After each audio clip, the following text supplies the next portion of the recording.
ছাত্র জনতার অভ্যুত্থানে আওয়ামী লীগের পতনের পর দেশ ছেড়ে পালিয়ে যান দলটির সাবেক মন্ত্রী এমপি সহ অনেক নেতাকর্মী।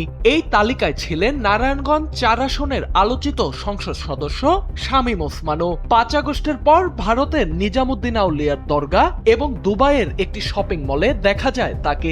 ধারণা করা হয় ভারত হয়ে দুবাইয়ে পালিয়েছেন আলোচিত এই সংসদ সদস্য। এরই মধ্যে সামাজিক যোগাযোগ মাধ্যমে ছড়িয়ে পড়ে শামীম ওসমানের মৃত্যুর খবর। না ফেরার দেশে চলে গেলেন শামীম ওসমান এমন শিরোনামে যমুনা টিভির ডিজাইন সংবলিত একটি ফটোকার্ড ভাইরাল হয় ফেসবুকে।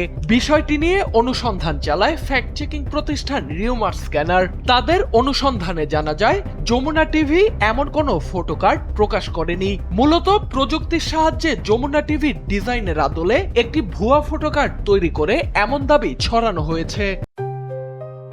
জেবিএস হোল্ডিংস লিমিটেড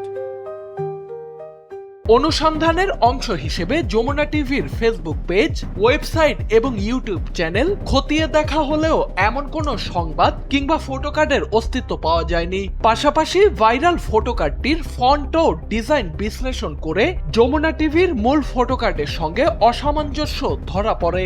এছাড়া অন্য কোনো গণমাধ্যম বা নির্ভরযোগ্য সূত্রেও শামীম ওসমানের মৃত্যুর দাবির পক্ষে কোনো তথ্য পাওয়া যায়নি। সবকিছু মিলিয়ে নিশ্চিত হওয়া গেছে যমুনা টিভির নামে প্রচারিত ফটোকার্ডটি ভুয়া, আর শামীম ওসমানের মৃত্যুর খবরটিও ভিত্তিহীন।